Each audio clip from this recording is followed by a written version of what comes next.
Hi, welcome back in this ongoing series of Craft of Problem Solving, जिसमें हम problem solving के through concept को समझने का प्रयास करते हैं। तो अभी जो टॉपिक चल रहा है वो है कॉम्प्लेक्स नंबर्स, और इसके पिछले 5 एपिसोड्स में हमने ईयर 2011 तक में जो जेईई एडवांस के क्वेश्चंस हैं 2007 से लेकर 2011 तक के क्वेश्चंस को कर लिया है। आज के एपिसोड में हम लोग करने वाले हैं 2012 और 2013 के जेईई एडवांस्ड के पूछे गए क्वेश्चंस को, और टॉपिक आपको पता है, that is complex numbers. So let us solve them. Alright, so ये क्वेश्चन है क्वेश्चन नंबर 22, जो आपको पीडीएफ मिलेगा लिंक में डिस्क्रिप्शन में। उस पीडीएफ में जो भी नंबरिंग्स है उसके आधार पे क्वेश्चन नंबर 22 है। पिछले 21 क्वेश्चंस पिछले वाले एपिसोड्स में डिस्कस कर दिए गए हैं। तो इसमें जो ये क्वेश्चन है वो पूछा है कि z एक कॉम्प्लेक्स नंबर है जिससे कि इसका imaginary part non zero, obviously वो कॉम्प्लेक्स नंबर है, प्योरली रियल नहीं है। एंड कोई एक a जो कि z square plus z plus 1 के सम से बना हुआ है वो रियल है। तो आपको बताना है कि इनमें से कौन सी वैल्यू को a नहीं ले पाएगा, मीन्स इनमें से कौन सी वैल्यू a की नहीं हो पाएगी। तो इसमें सिंपल सा तरीका क्या आप देखोगे कि कोई भी कॉम्प्लेक्स नंबर का क्वाड्रेटिक इक्वेशन दे रखा है तो उसको हम एक सोफिस्टिकेटेड मैनर में लिख सकते हैं z square plus z plus 1 minus a is equal 0, ताकि वो एक क्वाड्रेटिक इक्वेशन दिख सके जिसमें राइट हैंड साइड 0 है। अब इस क्वाड्रेटिक इक्वेशन में जो कि z का यानी कि कॉम्प्लेक्स नंबर का है, ये बात सिंपली साफ है कि z को एक कॉम्प्लेक्स नंबर अगर होना पड़ेगा तो उस केस में इसका डिस्क्रिमिनेंट क्या होना चाहिए, लेस देन 0। तो इसका जब डिस्क्रिमिनेंट आप निकालोगे so you have to write -1 square and minus 4 times 1 into 1 minus a, and इसको फर्दर सिंप्लीफाई कीजिएगा तो ये हो जाएगा 1 माइनस 4 and plus 4a, and further simplification के बाद आ जाएगा 4a माइनस 3, और ये होना चाहिए लेस देन 0, जिससे हमें मिलता है कि a की वैल्यू 3/4 से लेस होनी चाहिए। अब a लेस देन 3/4 है और इसने पूछा है कि a can not take the value. तो इसमें से a b c जो 3 वैल्यूज दिख रहे हैं -1, 1/3 एंड 1/2, इन तीनों वैल्यूज को a ले सकता है, केवल कौन सा वैल्यू नहीं लेगा, 3/4, और इस वजह से जो उसका आंसर होगा वो होगा this one 3/4, that is D। अब बढ़ते हैं आगे अपने अगले क्वेश्चन पे। सो इस क्वेश्चन का सोल्यूशन मैंने पहले ही यहाँ पे लिख दिया है ताकि मैं इसको इजीली और जल्दी से एक्सप्लेन कर सकूँ। तो यहाँ देखिए क्वेश्चन कहा गया है कि अल्फ़ा और 1/अल्फ़ा बार दो कॉम्प्लेक्स नंबर्स हैं जो इन दोनों सर्कल्स पर रिस्पेक्टिवली लाई करते हैं। मतलब alpha x minus x naught the whole square plus y minus y naught the whole square is equal to r square पर लाई करता है, और उसी तरीके से x minus x naught the whole square plus y minus y naught the whole square is equal to 4r square वाले circle पे 1/अल्फ़ा बार लाई करता है। तो पहली दृष्टि में अगर आप इसको देखोगे तो लगेगा कि ये क्वेश्चन कहीं ज्योमेट्रिकली तो सॉल्व नहीं होगा, लेकिन आप अगर इस इक्वेशन को भी इन्वॉल्व कराना चाहोगे 2 mod z naught square is equal to r square plus 2, ये दिया हुआ है z नॉट और r के बीच के रिलेशन के लिए एक इक्वेशन गिवन है। तो यहाँ से कोई ज्योमेट्रिकल इंटरप्रिटेशन आपको समझने में मुश्किल आ सकती है, इस वजह से ज्योमेट्रिकली इसको नहीं करेंगे। तो फिर करेंगे क्या, क्योंकि हमें मॉड अल्फ़ा निकालना है इस क्वेश्चन में, तो हम चाहेंगे कि सब कुछ मॉड के फॉर्म में लिखा जा सके। और सर्कल की इक्वेशन में अगर r इन्वॉल्व है तो आपको उसको मॉड में लिखने में दिक्कत नहीं है। ऐसा क्यों, बिकॉज हम लिख सकते हैं z माइनस z नॉट का mod is equal to r, और चूँकि इसी सर्कल पे अल्फ़ा लाई करता है तो हम इसको अल्फ़ा रिप्लेस कर सकते हैं यहाँ पे। ये क्या होगा, alpha minus Z naught is equal to r, ये पहला मॉड का इक्वेशन बन गया। इसी तरीके से ये दूसरे सर्कल के लिए लिख सकते हैं हम z minus Z naught is equal to 2r, जहाँ पे 1/अल्फ़ा बार सेटिस्फाई होगा, और ये हो जाएगा राइट हैंड साइड में फिर से 2r। अब क्या करना है, इन दोनों मॉड को उठा के हमें इस प्रॉपर्टी को अप्लाई करना है, mod Z square is equal to Z Z bar. तो मैं क्या करता हूँ कि अल्फ़ा माइनस जेड के whole magnitude is equal to R को मैं दोनों तरफ स्क्वायर करता हूँ। तो ये हो जाएगा अल्फा माइनस जेड नॉट का होल मॉड का होल स्क्वायर को लिखा सकता है Z Z bar, that is the complex number alpha minus Z naught and फिर उसी का कॉन्जुगेट। आप उसको सिंप्लीफाई कीजिएगा, एक्सपैंड कीजिएगा तो alpha alpha bar is equal to mod alpha square हो जाएगा। Then alpha times negative Z not bar, ये हो जाएगा यहाँ पे negative alpha Z not bar and so on. फिर से जेड नॉट और जेड नॉट बार को अगर करेंगे तो मॉड जेड स्क्वायर हो जाएगा और राइट हैंड साइड में आर स्क्वायर हो जाएगा। इस इक्वेशन को इतने पार्ट को हमने मान लिया 1 एंड सिमिलरली अगर आप 1 by alpha bar minus Z not के whole mod is equal to 2r equation को दोनों तरफ स्क्वायर करोगे तो एक्सपेंशन के बाद कुछ ऐसा सीन आपको मिलेगा। आप चाहोगे कि इक्वेशन नंबर 2 को सिंप्लीफाई कर पाएँ बिकॉज यहाँ पे डिनोमिनेटर में हम कुछ नहीं देखना चाहते, तो इस पूरे इक्वेशन को सेकेंड इक्वेशन को यहाँ से यहाँ तक के आप मॉड अल्फा स्क्वायर से मल्टीप्लाई कर दो। तो जैसे ही मल्टीप्लाई करोगे यहाँ से मॉड अल्फा स्क्वायर कैंसिल हो जाएगा तो बन जाएगा 1।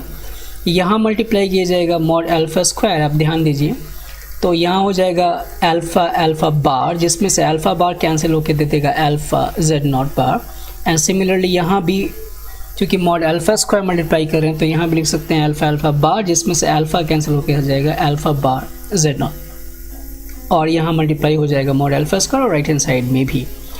अब आपको करना क्या है कि equation number 1 and equation number 3 में कुछ मैनिपुलेशंस करके अल्फा स्क्वायर के मॉड वाले पार्ट को इकट्ठा करना या अलग करना है। तो आप सबसे पहले तो ये ऑब्जर्व कर ही सकते हो कि ये दोनों चीज़ें दोनों में कॉमन हैं, ये alpha Z not bar and minus alpha Z not bar. तो क्यों ना हम इसे ही पहले हटा दें, एलिमिनेट कर दें। अब इस फर्स्ट इक्वेशन से alpha Z not bar minus alpha bar z not की वैल्यू को निकालता हूँ और उसको उठा के इस सेकेंड में रखता हूँ। तो ये 1 माइनस अगर मैं यहाँ लिखूँगा alpha Z not bar plus alpha bar z naught and then plus mod z naught square and times mod alpha square और राइट हैंड साइड में है 4r square mod alpha square. अब इसकी जगह पे मैं रख सकता हूँ यहाँ से mod alpha square plus mod z naught square minus r square और ये mod z naught square mod alpha square वैसे ही रहेगा और यहाँ भी 4r square mod alpha square वैसे ही रहेगा। इसको सिंप्लीफाई करते हैं और यहाँ से मैं अल्फा स्क्वायर को एक्सट्रैक्ट करता हूँ तो बाकी सभी टर्म्स जो अल्फा स्क्वायर से रिलेटेड हैं उनको एक तरफ ले जाइए। तो यहाँ पर जाएगा 1 minus mod z naught square and plus r square और बाकी सभी टर्म्स जो कि अल्फ़ा वाले कंटेन करते हैं उसको राइट हैंड साइड ले जाइएगा और मॉड अल्फ़ा स्क्वायर को कॉमन ले लीजिएगा। तो यहाँ पर जाएगा क्या 4r square minus mod Z square and चूँकि ये पहले बना होगा माइनस एंड देन उधर जाएगा तो हो जाएगा plus, so that is +1।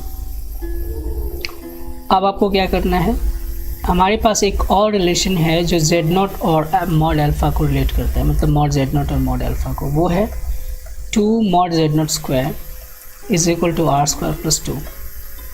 r square की वैल्यू को उठा के रख दीजिए सभी जगह, तो यहाँ हो जाएगा 1 minus mod z naught square और r स्क्वायर की जगह रख दीजिए 2 mod z naught square minus 2। Mod alpha square वैसे ही रहेगा, यहाँ मैं रख देता हूँ 4 times 2 mod z naught square minus 2 minus mod z naught square is as it is and then +1. Simplified further तो ये हो जाएगा 2 mod z naught square minus z naught square that is mod z naught square और 1 minus 2 is -1। तो हमें मिलना चाहिए left hand side में mod z naught square -1। Right hand side में मॉड अल्फ़ा स्क्वायर वैसे ही रहेगा एंड यहाँ 8 मॉड जेड नॉट स्क्वायर में से जेड नॉट स्क्वायर सब्ट्रैक्ट करोगे you will get 7 mod z naught square and then 4 times -2 that is -8 and +1 that is -7। इन दोनों में से 7 कॉमन आ जाएगा तो मॉड जेड स्क्वायर -1 यहाँ मिल जाएगा, जिससे मॉड अल्फ़ा स्क्वायर की वैल्यू आ जाएगी 1/7 और जिससे कि मॉड अल्फ़ा की वैल्यू हो जाएगी 1/√7 एंड जो कि ऑप्शन में दे रखा है ऑप्शन सी, दैट्स इट। अब अगले क्वेश्चन पे बढ़ते हैं और इस क्वेश्चन में क्या पूछा गया ये देखते हैं।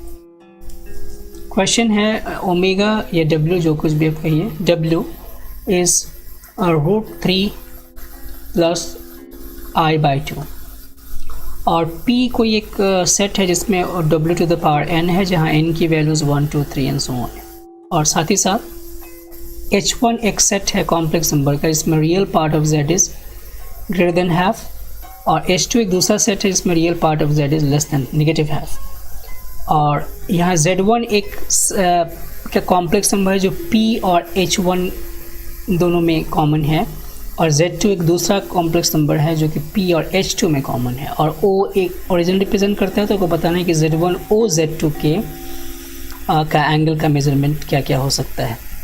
तो यहाँ सबसे पहले आपको ध्यान देना होगा कि ओमेगा या फिर w⁴n जो है वो क्या लिखा जा सकता है। w⁴n को लिख सकते हैं हम cos π/6 + i sin π/6 to the power n, जिससे हम इसको De Moivre's फॉर्मूले से लिख सकते हैं cos n π/6 and plus i sin n π/6।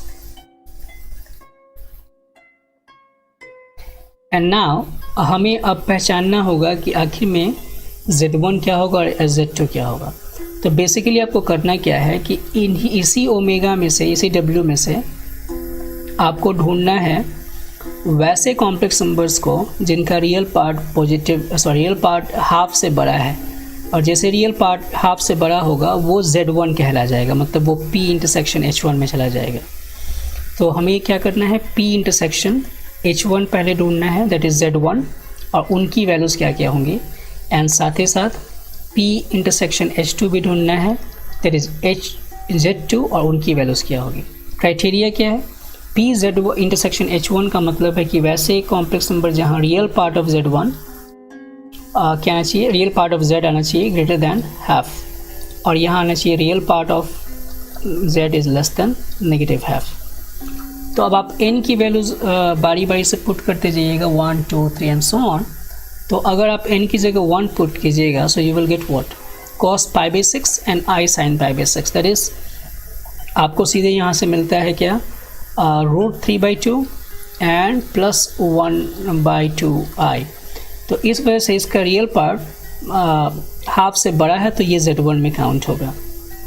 And similarly you will get the idea कि π/6 के मल्टीपल पे अगर π/6 का प्योर मल्टीपल हो, that is 5 π/6 and 7 π/6 and so on, हम कुछ न कुछ वैल्यूज़ ला सकते हैं। तो जैसे ही हम 5 π/6 रखेंगे वो चला जाएगा कहाँ पे, क्योंकि 5 π/6 रखेंगे तो इसकी वैल्यू हो जाएगी -√3/2, और जिससे ये वैल्यू चली जाएगी z2 के लिए, that is -√3/2 and plus 1/2i। Similarly आप अगर n की वैल्यू, मैं डायरेक्टली ऐसे कर देता हूँ, n की वैल्यू 1 पे जो मिला है वो यहाँ है, n की वैल्यू 2 पे जो मिलेगा वो एक्चुअली इसमें से कहीं नहीं जाएगा। क्यों, क्योंकि n की वैल्यू 2 रखेंगे तो यहाँ cos π/3 हो जाएगा, और cos π/3 की वैल्यू हो जाएगी हाफ एंड सो ऑन, तो ये नहीं होगा। फिर 3 रखेंगे तब भी नहीं होगा, बिकॉज 3 रखने पे फिर से जो वैल्यू होगी 3π/2 दैट इज़ 0 हो जाएगा, तो वो कहीं नहीं जा सकता। एंड n की वैल्यू 4 रखेंगे तो फिर से वो π/3 का मल्टीपल बन जाएगा, दैट इज़ फिर से नहीं होगा। और n की वैल्यू 5 पे मैंने यहाँ पे निकाल लिया है। n की वैल्यू 6 रखेंगे तो क्या आएगा, सो n की वैल्यू 6 रखोगे तो ये हो जाएगा cos पाई दैट इज़ -1, और -1 हमारे पास जाना चाहिए नेगेटिव हाफ से लेस वाले पार्ट में, दैट इज़ यहाँ आ जाएगा। एंड n की वैल्यू अगर मैं 7 रखता हूँ, सो 7 π/6 पे फिर ये cos नेगेटिव ही होगा, तो ये हो जाएगा -√3/2 and plus sorry not plus, because अब हमें ये वाला भी नेगेटिव मिलेगा, -1/2 एंड 6 पे मिला, 5 पे मिला, 6 पे मिला, 7 पे मिला, लेकिन 8 पे नहीं मिलेगा, 9 पे भी नहीं मिलेगा, 10 पे भी नहीं मिलेगा, 11 पे मिल जाएगा, बिकॉज 11 आप रखोगे तो ये हो जाएगा क्या रूट 3/2 एंड -1/2 है, बिकॉज अब ये चला जाएगा फोर्थ क्वाड्रेंट में। एंड फाइनली एन की वैल्यू अगर 12 रखेंगे सो ये मिल जाएगा क्या आपको cos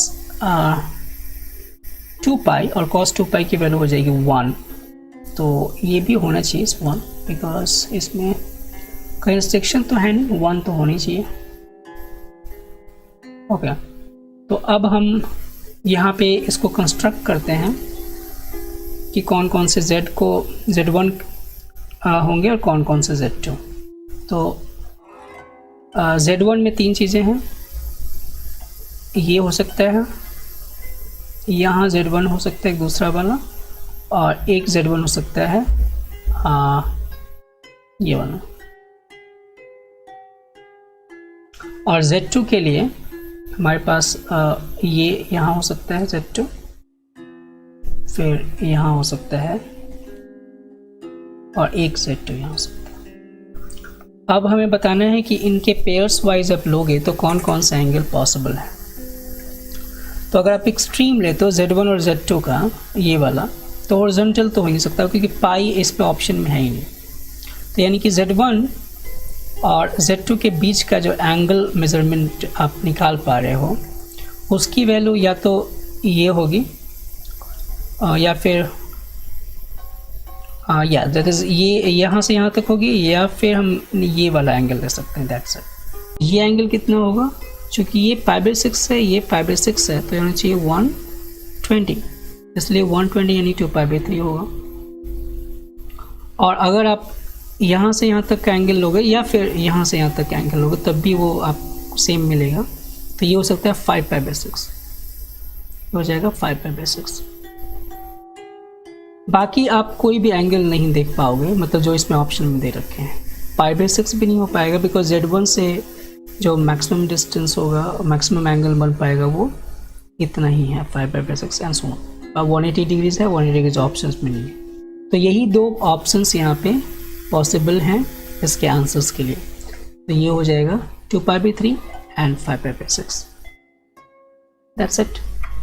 सो अब आते हैं इस क्वेश्चन पे। इस क्वेश्चन में इसने पूछा है कि एक सेट है S जो कि इन 3 सेट्स के इंटरसेक्शन से बना है, S1, S2 एंड S3, जहाँ S1 डिफाइंड है Z belongs to complex number mod Z less than 4। इसका सीधा सा मतलब है कि वैसे कॉम्प्लेक्स नंबर्स के सेट को ये रिप्रेजेंट करता है जो एक सर्कल के इनसाइड रीजन में है, और वो सर्कल जिसका सेंटर ओरिजिन है और रेडियस 4 है। तो उस सर्कल को पहले मैं ड्रॉ कर लेता हूँ ताकि हमें सुविधा हो आगे। तो ये कॉम्प्लेक्स नंबर Z को रिप्रेजेंट करेगा इसके सर्कल के अंदर का पार्ट, और इसके लिए मैंने एक्सेस पे ले लिया। Let us suppose this is correct. तो ये एक सर्कल है जो कि रिप्रेजेंट करता है mod Z is equal to 4 को, और इसका सेंटर होगा ओरिजिन और रेडियस होगा 4। तो इसके अंदर के रीजन के जो पॉइंट्स होंगे वो इस सेट S1 के एलिमेंट्स होंगे। नाउ S2 क्या है, imaginary part of this quantity. उससे पहले imaginary part of this quantity is greater than 0। उससे पहले S3 क्या है, real part of Z greater than 0। तो इसमें इजी है, real part of Z greater than 0 का मतलब y एक्सिस से राइट हैंड साइड की तरफ जो कुछ भी आपको दिखे, मतलब मैं इसको मार्क कर देता हूँ कि हमें इधर रहना है, और ऑब्वियसली मैं सर्कल के अंदर तो रहना ही है। ऑलराइट, एंड नाउ इस पार्ट पे कंसंट्रेट करते हैं कि इसको कैसे सिंप्लीफाई करेंगे। तो यहाँ देखिए इसने कहा है कि z माइनस 1, इसको मैं लिख सकता हूँ z minus 1 minus root 3i and divided by 1 minus root 3i। आपको क्लियरली पता लग रहा होगा कि हम इसको ऐसे लिख सकते हैं z by 1 minus root 3i and minus 1। आपको ध्यान रहे कि हमें इसके इमेजिनरी पार्ट को एक्सट्रैक्ट करना है। तो इसके लिए क्या करेंगे कि z को लिख सकते हैं x प्लस आई वाई, और डिनोमिनेटर को कॉन्जुगेट से मल्टीप्लाई कर देते हैं न्यूमरेटर में भी साथ साथ। तो ऊपर तो बन जाएगा 1 plus root 3i and x plus i y का प्रोडक्ट, और नीचे बन जाएगा 1 प्लस रूट 3i का whole square, that is root 3 time root 3 and so 1 plus 3 is 4, और यहाँ 1। Now one important thing is कि जो कि 1 रियल नंबर है, तो ये जब भी जाएगा सिंप्लीफाई होकर रियल पार्ट के साथ जाएगा। इसका मतलब कि हमें केवल उसी पार्ट को यहाँ से चूज़ कर लेना है जो i के साथ अटैच्ड हैं, तो हमें उसका इमेजिनरी पार्ट मिल जाएगा। तो x के साथ √3i मल्टीप्लाई होगा तो बन जाएगा √3x, एंड iy के साथ 1 मल्टीप्लाई होगा तो हो जाएगा y, और ये हो गया आपका इमेजिनरी पार्ट, क्योंकि यही i है और बाकी रियल पार्ट चाहे कुछ भी आता हो, हमें उससे मतलब नहीं। तो हमने एक्सट्रैक्ट कर लिया कि imaginary part, let me change the colour first. हमने एक्सट्रैक्ट कर लिया कि ये है imaginary part of this whole quantity, और इसको रहना है ग्रेटर देन 0। इसका मतलब कि √3x plus y by 4 should be greater than 0, should be greater than 0, जिससे ये हो जाएगा y should be greater than minus √3x। अब हमें इस सर्कल के अंदर वो रीज़न रखना है जो y greater than minus √3x को सेटिस्फाई करता है। तो सबसे पहले तो इसके लिए हम वो लाइन ही ड्रॉ करेंगे जो y is equal to √3x को रिप्रेजेंट करता हो। तो ये है, मान लेते हैं कोई एक लाइन जो y is equal to √3x को रिप्रेजेंट कर रहा है। आप क्लियरली देख रहे हो कि इसका स्लोप नेगेटिव होगा, और ये स्लोप भी पता लगा सकते हैं क्योंकि ये नेगेटिव √3 है, तो वो होना चाहिए tan 120 डिग्रीज, यानी कि 120 डिग्री के इंक्लिनेशन पे होगा x एक्सिस के साथ। ये है 120 डिग्रीज। नाउ अब आपको कैसे पता लगेगा कि इसके इधर का रीज़न होगा कि इधर का? ऑब्वियसली हम 4,0 सेटिस्फाई करके देख लेंगे। तो 0 ग्रेटर दैन नेगेटिव √3 टाइम्स 4, यानी कि 4,0 वाला हिस्सा इसको सेटिस्फाई कर रहा है, यानी कि उधर के ही पोर्शन को रिप्रेजेंट करेगा। दैट मीन्स कि हमें इसके ऊपर रहना है। बट आप ध्यान दीजिए कि हमें इस y एक्सिस से राइट रहना है। दैट मीन्स जो पूरा अब जो शेडेड रीजन आपको फाइनली मिलना चाहिए वो मिलेगा केवल इतना पार्ट। That's it. अब जो पहला पार्ट पूछा गया है क्वेश्चन में, उसमें कहा गया है कि इस रीजन S का एरिया बताइए। तो एरिया निकालना तो आसान है, बिकॉज ये जो टोटल एरिया है वो 2 हिस्सों में बटा हुआ है। पहला एरिया ये फर्स्ट क्वाड्रेंट का एरिया, जो कि पूरे सर्कल का 1/4 है, और पूरे सर्कल का एरिया कितना है भाई? Pi into 4 square. So pi into 4 square को आप 4 से डिवाइड करोगे, you will get 4 pi. And जो ये दूसरा एरिया है वो आपको साफ साफ दिख रहा होगा कि ये 60 डिग्री वाले सेक्टर का एरिया है, क्योंकि आप देख पा रहे हो कि ये पूरा एंगल 180 डिग्री होगा, तो 120 को घटा लेंगे तो 60 बन जाएगा। तो 60 डिग्री वाले सेक्टर का एरिया निकालना उसी सर्कल के लिए। तो सेक्टर का एरिया क्या होता है? Half into theta square. So half into theta r square, sorry. तो ये हो जाएगा हाफ इंटू, और थीटा को चाहिए रेडियन में रखना, there is π/3 and then r square, that means 4 square. So this will give us 8 π/3। अब टोटल एरिया निकालने के लिए करना क्या होगा? 4 π/3 एंड 8 π/3 को ऐड कर देना होगा। सो 4 पाई एंड 8 π/3 को ऐड कर देना होगा। सो यू विल गेट 12 और 8 20 20 π/3, और इसलिए इसका ऑप्शन बी करेक्ट होगा। दूसरे पार्ट पे आते हैं। दूसरे पार्ट में पूछा गया है कि minimum of z belongs to S1 - 3i - z। अब इस पूरे मॉडुलस के पार्ट को आपको देखना है, तो आप ऐसे देख सकते हो ना। तो हम क्या करेंगे कि तो पहले क्या करेंगे, पहले उस कॉम्प्लेक्स नंबर को लोकेट करेंगे जो 1 - 3i को रिप्रेजेंट करता है। तो ये पॉइंट है 1, -3। सो 1, -3 का मतलब है कि ये पॉइंट 4th क्वाड्रेंट में लाई करेगा। अब अगर 4th क्वाड्रेंट में लाई कर रहा है तो वो इस हिस्सा में नहीं हो सकता, अरे ऊपर वाले रीजन में, मतलब जो S रीजन है उस रीजन में नहीं जा सकता। क्यों? बिकॉज अगर उस रीजन में होगा तो किसी भी z का डिस्टेंस इस 1, -3 से 0 हो जाएगा, वही मिनिमम होगा। हमें मिनिमम डिस्टेंस निकालना है z से, और अगर इसी रीजन के अंदर चला गया तो मिनिमम डिस्टेंस तो 0 हो जाएगा, बिकॉज वो किसी भी z को लेके उसके डिस्टेंस 0 बना सकता है। इसका मतलब कि 1 - √3 इस लाइन के नीचे कहीं होना चाहिए। आप ऐसे भी सोच सकते हो कि 1 और -3 को इस इनइक्वालिटी में सब्स्टिट्यूट करोगे तो फॉल्स मिलेगा, बिकॉज आप लेफ्ट हैंड साइड में पुट करोगे -3 और राइट हैंड साइड में 1, सो मिलेगा -3 इज ग्रेटर दैन -√3, जो कि गलत है। और गलत क्यों हो रहा है? बिकॉज आपने इस इनइक्वालिटी को यूज़ किया है ऊपर वाले रीज़न के लिए और उसमें वो 0.1 - 3 फॉल नहीं कर रहा है। दैट मीन्स वो उसके अदर वाले रीज़न में फॉल करेगा। तो ऑब्वियसली 1 - 3 इस पोर्शन में होगा और यहाँ से z की डिस्टेंस मिनिमम चाहिए। तो z मिनिमम कब होगा? जब वो z कहीं ना कहीं इस लाइन को टच करता हुआ लगे। सो हम क्या करेंगे, इस पॉइंट से इस लाइन का परपेंडिकुलर डिस्टेंस निकाल लेंगे, तो वो जो परपेंडिकुलर डिस्टेंस होगा वही तो मिनिमम होगा। बाकी कोई भी z होंगे अगर इस परपेंडिकुलर डिस्टेंस के अलावा वो डिस्टेंस इस परपेंडिकुलर डिस्टेंस से ज़्यादा मिलेगा। दैट मीन्स हमें सिंपली करना क्या है कि ये जो लाइन है √3x + y = 0, इसका डिस्टेंस निकालना है 1 - 3 से और परपेंडिकुलर डिस्टेंस निकालना है। तो कैसे निकालते हैं परपेंडिकुलर डिस्टेंस? आप सीधे -3 और 1 को पुट कर दीजिएगा, तो हो जाएगा क्या, √3 एंड -3 डिवाइडेड बाय 2 का होल मॉड। 2 क्यों? Because 1² + a²। आपको पता है कि फॉर्मूला क्या होता है, ax1 + by1 + c divide by √a² + b², जहाँ a और b x और y के कॉरस्पॉन्डिंग कोफिशिएंट्स हैं। तो ये हो जाएगा √3 - 3/2 और इसको आप चूँकि मॉड हटाना होगा तो √3 चूँकि 3 से छोटा है तो आप इसको रिवर्स कर दोगे तो मिलेगा क्या, 3 - √3/2 and that is our answer.